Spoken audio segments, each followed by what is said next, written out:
நம்ம சேனலை பார்க்க வரைக்கும் நண்பர்களே, சிவா சார் நடிச்சிருக்கக்கூடிய இரட்டை வேட படங்கள், 3 வேட படங்கள நம்ம எடுத்துக்கிட்டோம் அப்படின்னா, ஒரு அப்பா, பையனா தான் நடிச்சிருப்பாரு. எடுத்துக்காட்டுக்கு சொல்லணும் அப்படின்னா, தெய்வமகன் படத்த எடுத்துக்கோங்க. அந்த படத்துல ஷங்கர் அப்பா, அவங்களுடைய 2 பசங்க விஜய் மற்றும் கண்ணன். இதே மாதிரி திருசூலம் படத்த எடுத்துக்கோங்க. ராஜசேகர் அப்பா, அவங்களுடைய பையன் ஷங்கர் அண்ட் குருமூர்த்தி. இந்த மாதிரி தான் எல்லா படங்கள்லயுமே சிவா சார் நடிச்சிருப்பாரு. ஆனா, கௌரவம் படத்துல மட்டும் அப்பாவா நடிக்காம, பெரியப்பாவா நடிச்சிருப்பாரு. இது ஏன்? அப்படின்ற கேள்வி உங்களுக்கு என்னைக்காவது வந்திருக்கா? அன்னையிலிருந்து இன்னைக்கு வரைக்கி, ஒரு நடிகர் அப்பாவாகவும், மகனாகவும் நடிக்கிறது தான் வழக்கமா நம்ம பார்த்துட்டுருக்கோம். ஆனா, இந்த படத்துல மட்டும் சிவா சார் அப்பாவா நடிக்காம, பெரியப்பாவா நடிச்சிருப்பாரு.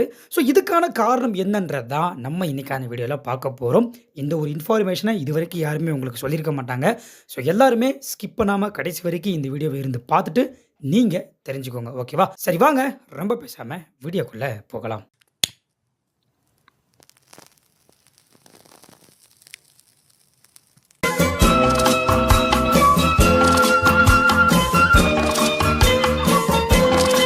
இந்த ஒரு விஷயத்த யாருமே சொல்லல அப்படின்னு சொல்லி நான் சொல்லியிருக்கேன். ஆனா எங்களுக்கு சொன்னது யார் அப்படின்னா, ஏஆர்எஸ் அப்படின்னு சொல்லி முன்னர் காலகட்டங்கள்ல அழைக்கப்பட்ட திரு ஏஆர் சீனிவாசன் அவர்கள் தான். இவங்க வந்து முன்னர் காலகட்டங்கள்ல ஒரு மிகச்சிறந்த நடிகராகவும், தொலைக்காட்சி நடிகராகவும் இருந்துட்டு இருந்தாரு. இவர் தாங்க இந்த நிகழ்வு பற்றி ஆர்டிக்கல்ல போட்டிருக்காரு. அதாவது என்னன்னா, ஏஆர் சீனிவாசன் சிவா சார் கூட நிறைய படங்கள்ல ஒர்க் பண்ணியிருக்காரு. அப்போ ஒரு நாள் சிவா சாரை மீட் பண்ணும்போது இந்த ஒரு விஷயத்த கேட்டிருக்காரு. கௌரவம் படத்துல பாரிஸ்டர் ரஜினிகாந்தாவும் நடிச்சிருக்கீங்க, கண்ணனாவும் நடிச்சிருக்கீங்க. நீங்க பாரிஸ்டர் ரஜினிகாந்தா மட்டும் நடிச்சிட்டு கண்ணன் கதாபாத்திரத்துக்கு வேற ஏதாவது ஒரு நடிகரை வச்சு நடிக்க வச்சிருக்கலாம்ல அப்படின்னு சொல்லிட்டு இவரு ஒரு கேள்வியை கேட்டிருக்காரு. அதுக்கு சிவா சார் என்ன பதில் சொல்லியிருக்காரு அப்படின்னா, இந்த படத்தோட ஸ்கிரிப்டை படிச்சு முடிச்ச உடனேயே இந்த பாரிஸ்டர் ரஜினிகாந்தோடைய கதாபாத்திரம் இருக்குல்ல, இந்த கேரக்டர் பத்தி நல்லாவே அண்டர்ஸ்டாண்ட் பண்ணியிருக்காரு. அதாவது இது வந்து படம் ஃபுல்லாவே ஆக்கிரமிச்சு வரக்கூடிய ஒரு கேரக்டர். கண்ணன் கேரக்டரை விட ரொம்ப ஸ்ட்ராங்கான கேரக்டர் வந்து இது.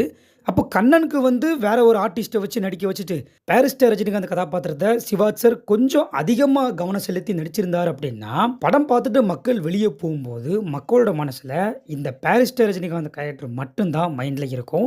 கண்ணன் கேரக்டர் அவ்வளவா இருக்காது. ஸோ, இப்படி இருக்கும்போது, இந்த ஒரு கண்ணன் கேரக்டர்ல வேற ஏதாவது ஒரு நடிகரை நடிக்க வச்சு, அவங்கள ஏன் வேஸ்ட் பண்ணணும் அப்படின்றதுக்காக தான், நானே இந்த கண்ணன் கேரக்டரையும் சேர்த்து பண்ணிடுறேன் அப்படின்னு சொல்லிட்டு, பாரிஸ்டர் ரஜினிகாந்தாவும் நடிச்சிருப்பாரு.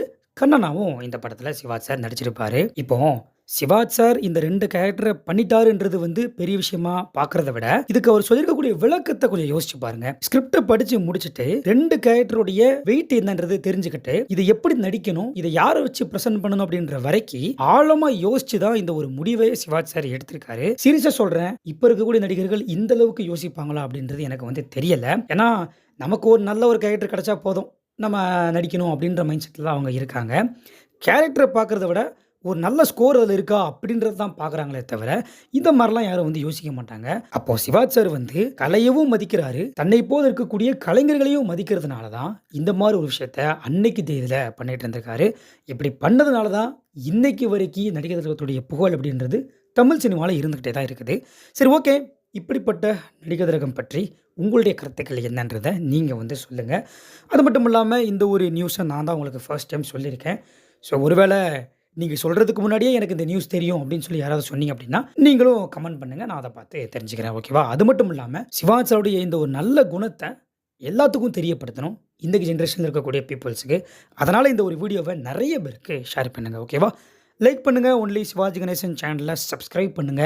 நாளைக்கு இத மாரி நல்ல ஒரு வீடியோல நான் உங்களை சந்திக்கின்றேன். நன்றி.